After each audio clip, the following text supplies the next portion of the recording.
Baik, terima kasih. Assalamualaikum warahmatullahi wabarakatuh. Salam sejahtera untuk kita semua. Hari ini kita akan membahas mengenai topik dalam IT governance dengan kode CME 201. Pertemuan satu ini akan membahas mengenai importance of IT governance for all enterprise. Sebelum itu, perkenalkan, nama saya Gary Firmansyah. Anda bisa mengkontak lewat email ke garyfirmansyah.s2@gmail.com karena teman-teman adalah mahasiswa magister. Untuk kontak ke smartphone, Anda bisa kontak ke 0811 8111 610. Dimohon untuk kontak melalui WA, SMS, ataupun chat yang lainnya, misalnya Kakao, Line, WeChat, misalnya seperti itu. Saya sendiri lulusan dari program doktoral Computer Science di Universitas Indonesia, juga lulus dari Magister Teknologi Informasi di Universitas Indonesia, juga dari program Sarjana Informatika ITB, dan saya pernah mengambil juga program vokasi di Teknik Komputer Politeknik ITB. Insya Allah relatif komprehensif, jadi kita bisa diskusi berbagai hal terkait komputer. Untuk buku referensinya terkait pertemuan ini, ada beberapa pertemuan. Di sini saya gunakan Executive Guide to IT Governance, Improving System, Process with Service Management. Ada pembahasan tentang COVID dan ITIL karangan John Wiley and Son. Jadi saya harapkan teman-teman sudah bisa menemukan buku ini pada saat perkuliahan berjalan. Pada saat perkuliahan nanti ada penilaian kehadirannya 10%, ada UTS 25%, UAS 30%, kuis 15%, dan tugas 20%. Kalau kita lihat kuis dan tugas itu besar juga, sebesar 35%, jadi mohon teman-teman rajin melaksanakannya, kuis maupun tugas. Nah, dalam perkuliahan online ini, kita akan ada pertemuan sinkronus. Jadi ada untuk pertemuan 1, 7, 14 itu secara sinkronus ditetapkan tanggalnya. Pada saat ditetapkan tanggalnya, saya harap kehadiran saudara-saudara. Kita akan gunakan video conference untuk membahas berbagai hal di pertemuan 1, 7, 14.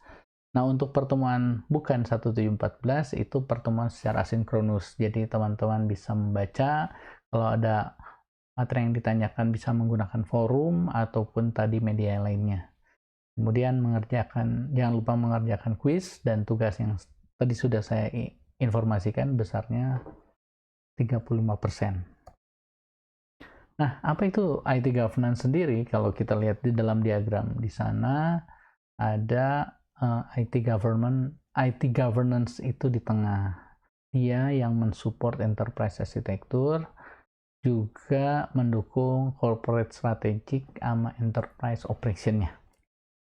Seperti perkuliahan sebelumnya yang sudah teman-teman dapatkan pada enterprise architecture. Jadi enterprise architecture adalah sebuah gambaran besar mengenai enterprise tadi, di mana akan mengelola semua sumber daya, baik strategik maupun bisnis proses maupun teknologi. Jadi dengan enterprise architecture tersebut mengelola 3 resources strategik, bisnis, dan teknologi untuk mendukung kemajuan organisasinya. Nah, EA tadi ada di atas fondasi IT governance. Dengan adanya tata kelola, maka enterprise architecture itu bisa dijalankan. Artinya, kalau enterprise architecture adalah gambar besar sebuah enterprise, pelaksanaannya ada di IT governance. Sehingga dengan adanya IT governance dapat mencapai corporate strategi itu maupun pelaksanaan enterprise secara rutin. Di sini dapat dilihat di gambar ini ada IT strategi yang digunakan untuk IT governance. Pertama ada IT GRC concept dan Sarbanes-Oxley rules.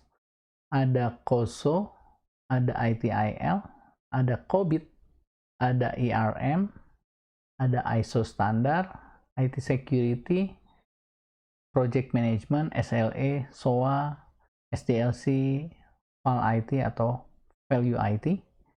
Juga ada internal audit, social network computing, ethical IT culture, dan business value IT. Itulah IT strategi yang dimanfaatkan di dalam IT governance.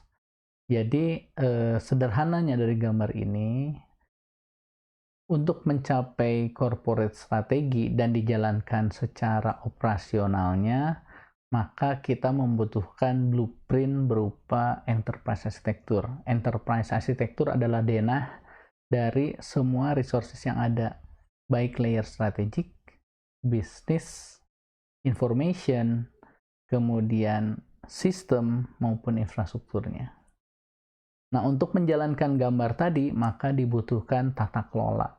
Dengan ada tata kelola, maka orang tahu siapa melakukan apa dan bagaimananya seperti itu. Cara pengerjaannya tadi sudah disebutkan dengan IT GRC, COSO, ITIL, COBIT, TRM, dan semuanya. Itulah yang akan kita bahas di dalam IT governance.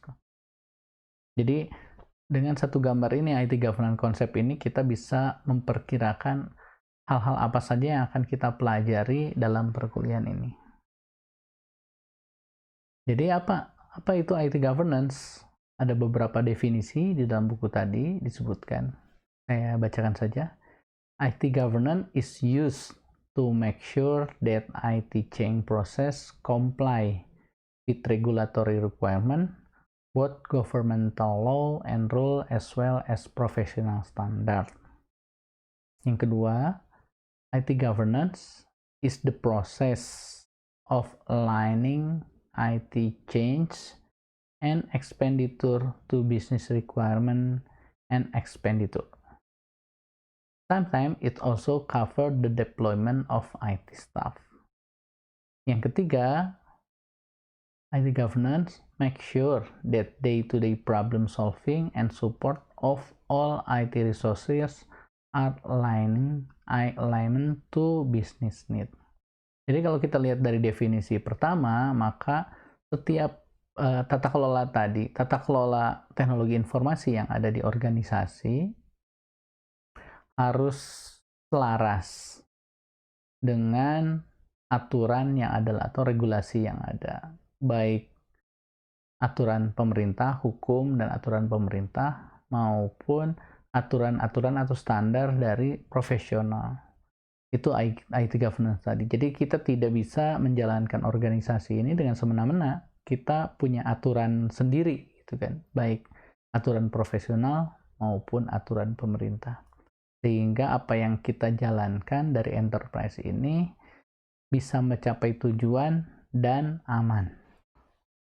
Kedua, pada saat kita membahas IT change itu, kita akan membahas mengenai expenditure. Expenditure itu akan berdampak pada business requirement dan kadang untuk deployment IT staff tadi. Hal itu yang harus kita perhatikan sehingga menjalankan organisasi ini menjadi lebih efisien. Yang ketiga, kita bahas mengenai bagaimana menjalankannya. Kalau ada terjadi problem seperti apa, dan menyelesaikan atau solving dari problem itu seperti apa. Dan jangan lupa, pemanfaatan sumber daya IT itu harus laras dengan business need-nya. Jadi dengan adanya IT governance ini, menjamin antara business need bisa disupport oleh IT. Banyak sekali organisasi yang sudah maju, di mana strategic plan dari bisnis itu kadang tidak selaras. Tidak selaras itu maksudnya tidak didukung dari resources yang ada.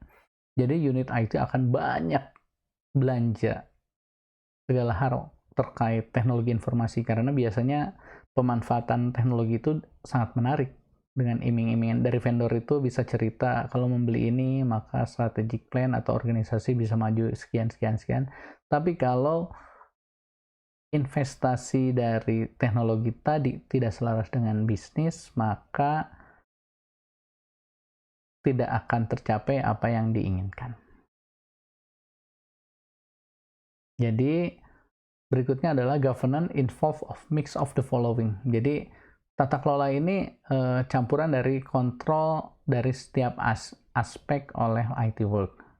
Koordinasi antara different, atau saya bacakan saja, coordination between different piece of IT related work, such a new system development and IT infrastructure support.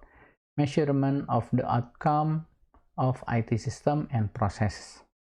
Compliance with internal IT policy or regulation, justification of spending for all IT resources, IT and enterprise-wide accountability and transparency, strong connection with the need of IT customer, the broader enterprise, and other stakeholder.